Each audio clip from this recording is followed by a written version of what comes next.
Welcome to Sumaki Food Vlog, where we cook with flair. Delicious recipes made with love and care.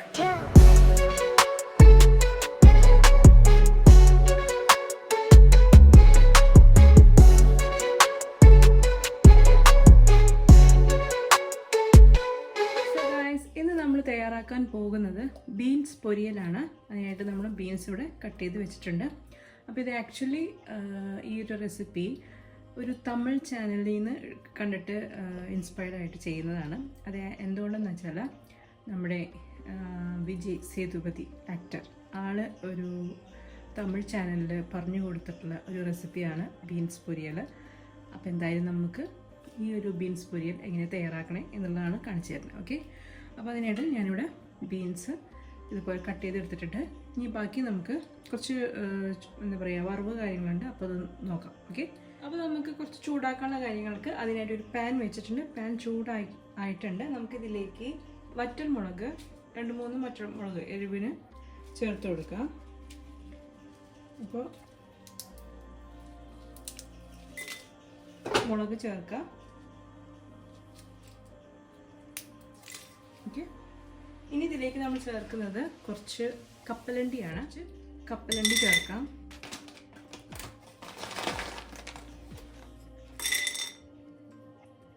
ഇനി ഈ മുളകും കപ്പലണ്ടി ഒന്ന് ചൂടാവണം, ഒന്ന് ചെറുതായിട്ടൊന്ന് റോസ്റ്റ് ആവണം.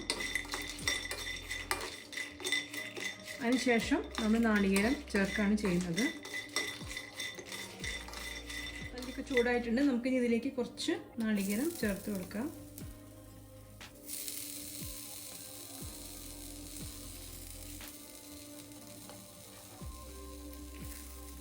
നാളികേരം ചേർത്തിട്ടൊന്ന് റോസ്റ്റ് ചെയ്യാം.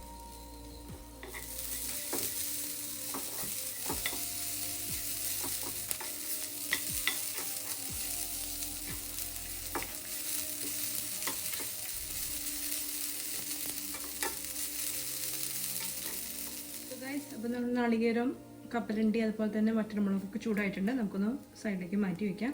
ഇതൊന്ന് ചൂടായതിന് ശേഷം നമ്മൾ മിക്സിയുടെ ജാറിട്ട് ജസ്റ്റ് ഒന്ന് ക്രഷ് ചെയ്തെടുക്കാം. ഓക്കെ, അങ്ങനെ വെള്ളം ചേർത്ത് അരച്ചെടുക്കല്ല, ഒന്ന് ജസ്റ്റ് ഒന്ന് ക്രഷ് ചെയ്തെടുത്താൽ മതി. ഓക്കെ, അപ്പോൾ ഇതൊന്ന് നമുക്ക് ഫ്ലെയിം ഓഫ് ആക്കാം.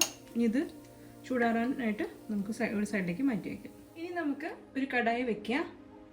കടായിൽ നിന്ന് ചൂടാക്കുക, ഓയിൽ ഒഴിച്ചു കൊടുക്കുക. ഓക്കെ,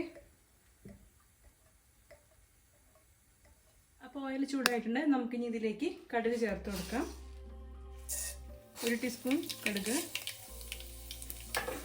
ഇനി ഇതിലേക്ക് കടലപ്പരിപ്പ്. ഇനി ഇതിലേക്ക് കുറച്ച് ജീരകം കേട്ടോ, അതുപോലെ തന്നെ കറിവേപ്പില. അപ്പോൾ നമ്മൾ കടുക്, അതുപോലെ തന്നെ കടലപ്പരിപ്പ്, ജീരകം, കറിവേപ്പില, പിന്നെ ഉഴുന്നുപരിപ്പ് നിങ്ങളുടെ കയ്യിലുണ്ടെങ്കിൽ അതും ചേർത്തോളൂ കേട്ടോ. ഇതൊന്ന് ചൂടായതിന് ശേഷം നമുക്ക് ഇതിലേക്ക് സവാള ചേർത്തോളൂ. സവാള ചേർക്കാം. ഇതിലേക്ക് ഉപ്പ് ചേർത്ത് കൊടുക്കാം. ഇനി എല്ലാം ഒന്ന് വഴറ്റിയെടുക്കുക.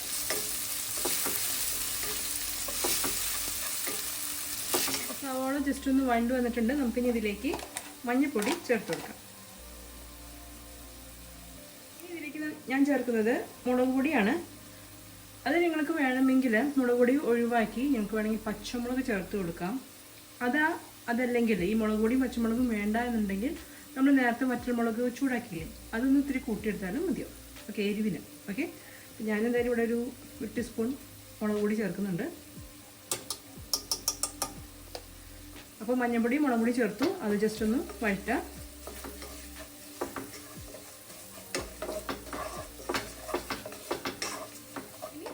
നമ്മൾ നേരത്തെ അരിഞ്ഞു വെച്ചിരിക്കുന്ന ബീൻസ് ഇതിലേക്ക് ചേർത്ത് കൊടുക്കാം. അതും ചേർത്ത് നന്നായിട്ടൊന്ന് മിക്സ് ചെയ്യാം.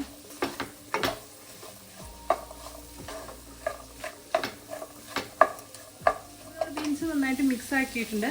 ഇനി വെള്ളം ഒഴിച്ചു കൊടുക്കണ്ട കേട്ടോ. നമുക്ക് ഒന്നില്ലെങ്കിൽ ഇതിൽ എണ്ണയുണ്ട്, അതിൽ അല്ലെങ്കിൽ കുറച്ച് വെള്ളം ഒന്ന് തളിച്ചു കൊടുത്താൽ മതി. ഓക്കെ, അപ്പം ഞാൻ കാണിച്ചു തരാം. കുറച്ച് വെള്ളം എടുക്കുക, ജസ്റ്റ് ഒന്ന് തളിച്ചു കൊടുക്കുക.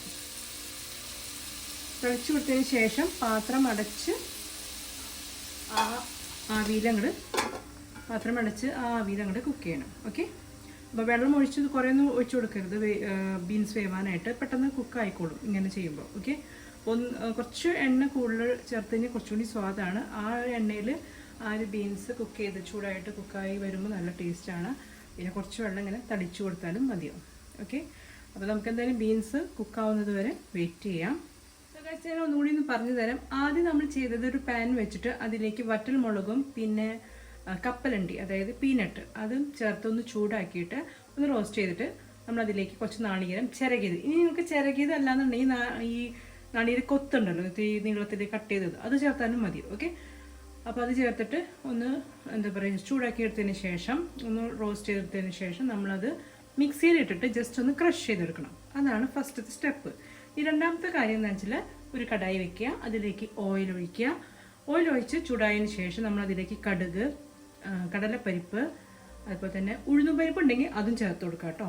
പിന്നെ ജീരകം, ദെൻ കറിവേപ്പില, പിന്നെ സവോള, ദെൻ കുറച്ച് ഉപ്പിട്ടു.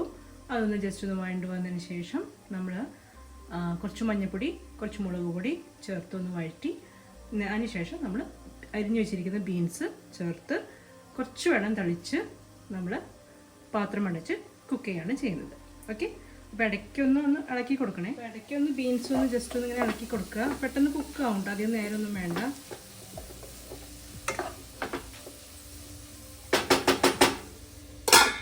അപ്പോൾ ബീൻസ് ഒന്ന് കുക്കാവുന്നവരെ ഒന്ന് വെയിറ്റ് ചെയ്യും. അതിനുശേഷം നമുക്ക് നമ്മൾ നേരത്തെ ക്രഷ് ചെയ്ത് വെച്ചിരിക്കുന്ന ആ നാളികേരത്തിൻ്റെ കൂട്ടത്തിലേക്ക് ചേർത്ത് കൊടുത്ത് അങ്ങനെയാണ് നമ്മുടെ ബീൻസ് പൊരിയൽ റെഡിയാവും. ഓക്കെ, സോ ഗൈസ്, അപ്പോൾ നമുക്ക് തുറന്ന് നോക്കാം.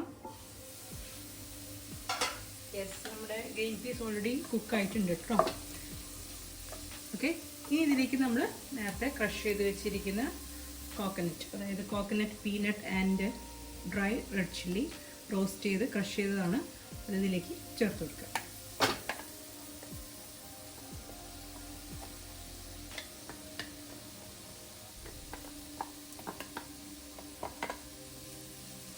ചേർത്ത് നന്നായിട്ടൊന്ന് മിക്സ് ചെയ്യാം.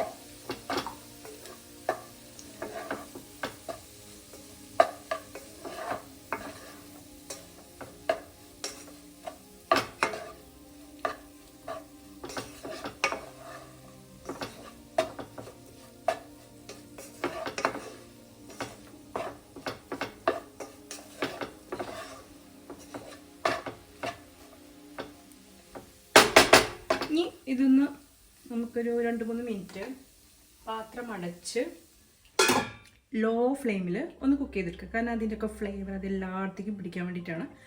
അപ്പോൾ നമുക്ക് 2-3 മിനിറ്റ് മതിയാവും. ഓക്കെ, അപ്പോൾ ലോ ഫ്ലെയിമിൽ ഒന്ന് പാത്രം അടച്ച് കുക്ക് ചെയ്യാം. സോ ഗൈസ്, നമുക്ക് നോക്കാം. യെസ്, നല്ല മണം.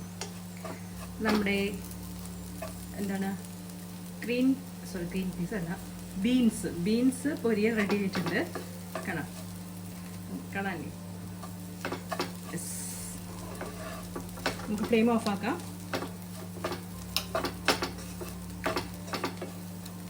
സോ നമ്മുടെ പൊരിയൽ റെഡിയായി. എല്ലാവരും ഒന്ന് ട്രൈ ചെയ്യുക. അപ്പോൾ ഈ പ്രാവശ്യത്തെ ഓണത്തിന് നിങ്ങൾ തോരനൊക്കെ തയ്യാറാക്കുന്നുണ്ടെങ്കിൽ, ബീൻസിൻ്റെ തോരനാണ് തയ്യാറാക്കുന്നുണ്ടെങ്കിൽ സാധാരണ വെക്കാറിനേക്കാളും വ്യത്യസ്തമായുള്ള രീതിയിലിത്. അപ്പോൾ നിങ്ങൾ ഇതൊന്ന് ട്രൈ ചെയ്ത് നോക്കൂ കേട്ടോ. പിന്നെന്താ, വേറെ ഒന്നുമില്ല. അപ്പോൾ നിങ്ങൾ ഓണത്തിന് ഇതൊക്കെ ഇങ്ങനെ അപ്പോൾ നിങ്ങൾ ഓണത്തിന് ഈ ഒരു പൊരിയിലുണ്ടാക്കുമ്പോൾ നിങ്ങൾ പറഞ്ഞാൽ മതി, ഇത് വിജയ് സേതുപതിയുടെ റെസിപ്പിയാണ് എന്ന് പറയാം, നിങ്ങൾ കൊടുക്കുക, സ്പെഷ്യലാണെന്നൊക്കെ പറയാം. ഓക്കെ, അപ്പോൾ വേറെ ഒന്നുമില്ല. അപ്പോൾ എന്തായാലും നിങ്ങൾ ട്രൈ ചെയ്തിട്ട് എൻ്റെ ഫീഡ്ബാക്സ് ഒക്കെ എഴുതി അറിയിക്കും കേട്ടോ. It's very simple to make. നമ്മൾ സാധാരണ ഉണ്ടാക്കുന്ന രീതികളൊക്കെ തന്നെയാണ്. അതിൽ നമ്മൾ കപ്പലണ്ടി ചേർത്തു, പിന്നെ കുറച്ച് കടലപ്പരിപ്പ്, ഉഴുന്നപ്പരിപ്പ്, അങ്ങനത്തെ സംഭവമൊക്കെ ചേർത്തു. ദാറ്റ്സ് ഓൾ, വേറെ ഒന്നുമില്ല. അപ്പോൾ എന്തായാലും ട്രൈ ചെയ്തിട്ട് ഫീഡ്ബാക്സ് ഒക്കെ എഴുതി അറിയിച്ച് നിങ്ങൾക്ക് ഈ റെസിപ്പി നിങ്ങൾക്ക് ഇഷ്ടമായിട്ടുണ്ടാവും എന്ന് ഞാൻ കരുതാണ്. ഇഷ്ടമായിട്ടുണ്ടെങ്കിൽ വീഡിയോ ലൈക്ക് ചെയ്യുക, മാക്സിമം എല്ലാവർക്കും ഷെയർ ചെയ്തൊന്ന് കൊടുക്കുക. നിങ്ങളുടെ ഫ്രണ്ട്സ്, റിലേറ്റീവ്സിനൊക്കെ ഷെയർ ചെയ്യുക, അവരും ഇതൊക്കെ ഒന്ന് ട്രൈ ചെയ്ത് നോക്കട്ടെ. ആൻഡ് പിന്നെ നമ്മുടെ ചാനൽ ഇഷ്ടമാവുകയാണെങ്കിൽ നിങ്ങൾക്ക് കൂടുതൽ വീഡിയോസ് നിങ്ങൾക്ക് കാണണമെന്നുണ്ടെങ്കിൽ അതിന് നോട്ടിഫിക്കേഷനൊക്കെ കിട്ടണമെന്നുണ്ടെങ്കിൽ നമ്മുടെ ചാനൽ സബ്സ്ക്രൈബ് ചെയ്ത് തൊട്ടടുത്തുള്ള ബെല്ലൈക്കൺ പ്രസ് ചെയ്യുക, അതിൽ ഓൺ എന്ന ഓപ്ഷനിൽ പ്രസ് ചെയ്യുക. ഓക്കെ, അപ്പോൾ ഇത്രയേ ഉള്ളൂ ഇന്നത്തെ വീഡിയോ. അപ്പോൾ നമുക്ക് ഇനിയും ഇതുപോലത്തെ നല്ല വീഡിയോസുകളായിട്ട് നമുക്ക് വീണ്ടും കാണാം. അതുവരെ നിങ്ങൾക്ക് എല്ലാവർക്കും നന്ദി, നമസ്കാരം, ബൈ.